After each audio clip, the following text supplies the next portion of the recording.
నమస్తే, నేను Priya. Welcome to KR5 news. విద్యుత్ పరిష్కార వేదికలో వచ్చిన ఫిర్యాదులను వెంటనే పరిష్కరిస్తామని, సమస్యలు ఏమైనా అధికార దృష్టికి తీసుకురావాలి అని విద్యుత్ వినియోగదారులను CGRF చైర్పర్సన్ నాగేశ్వరరావు కోరారు. శుక్రవారం నాడు మెదక్ పట్టణంలోని విద్యుత్ SP కార్యాలయంలోని ఏర్పాటు చేసిన వినియోగదారుల పరిష్కార వేదికలో CGRF చైర్పర్సన్ పాల్గొన్నారు. ఈ సందర్భంగా ఆయన మాట్లాడుతూ విద్యుత్ వినియోగదారులు కరెంట్ సమస్యల గురించి అధికారులకు తెలపాలి అని, విద్యుత్ సరఫరాలో తరచుగా వచ్చే అంతరాయాలను గమనించాలి అని, విద్యుత్ హెచ్చుతగ్గులు వంటి సమస్యలను, మీటర్ సమస్యలు మరియు బిల్లుల లోపాలను, కొత్త సర్వీస్లో ఇచ్చుటకు నిరాకరణ లేదా జాప్యం, యాజమాన్య బదిలీ సర్వీస్లో మార్పులు, విద్యుత్ సరఫరా పునరుద్ధీకరణ, విద్యుత్ సరఫరాకు నిరంతర సమస్యల కొరకు పరిష్కార వేదిక కార్యక్రమం నిర్వహించామని తెలిపారు. ఇంకా ఏమైనా సమస్యలు ఉంటే డివిజన్ వారీగా అధికారులను తెలియచేయాలి అని సూచించారు. వచ్చిన ఫిర్యాదులను 40 రోజుల లోపు పరిష్కారం చేస్తామని తెలిపారు. కార్యక్రమానికి పెద్ద ఎత్తున వినియోగదారులు రావడంతో వచ్చిన ఫిర్యాదులను పరిశీలించి ప్రాధాన్యత క్రమంలో పరిష్కారం చూపుతామని తెలిపారు. ఈ కార్యక్రమంలో SE శంకర్, మెదక్ ఈ చాంద్, షరీఫ్ బాషా, రేగోడు AE యాసిన్, అధికార సిబ్బంది తదితరులు పాల్గొన్నారు.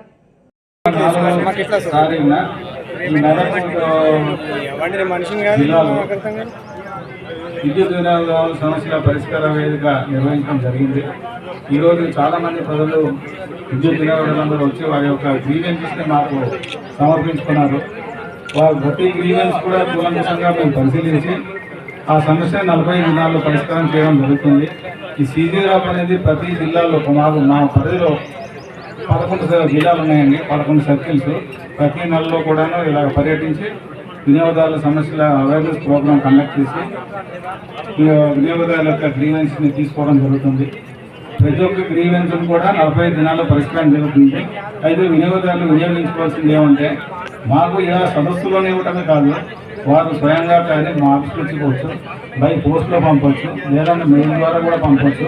ఆన్లైన్లో గ్రీవెన్సెస్ కూడా ఉంది. వారు పోర్టల్లో పోయి వాళ్ళ యొక్క గ్రీవెన్సెస్ ఫైల్ చేసినట్లయితే మేము అవి కూడా రిజిస్టర్ చేసి సకాలంలో పరిష్కారం చేయడం జరుగుతుంది.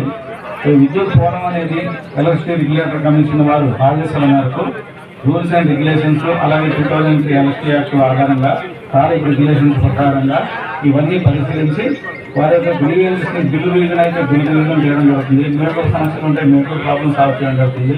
ఎక్కడైనా లో వోల్టేజ్ సమస్యలు ఉంటే లో వోల్టేజ్ ప్రాబ్లం కూడా సాల్వ్ చేయడం జరుగుతుంది. ఈ విధంగా ఏంటంటే ఉద్యోగ వినియోగదారులు క్లుప్తంగా వారి యొక్క సమస్యను మాత్రం తెలుగులోనే కానీ ఇంగ్లీష్లో కానీ అర్థమయ్యే భాషలోనే నీట్గా రాసి పంపించాల్సి ఉంటుంది. సో ఈ అవకాశాన్ని విద్యుత్ వినియోగదారులు గమనించి ఈ అవకాశాన్ని ఉపయోగించుకోవాల్సిందిగా మేము కోరుతున్నాము. Thank you.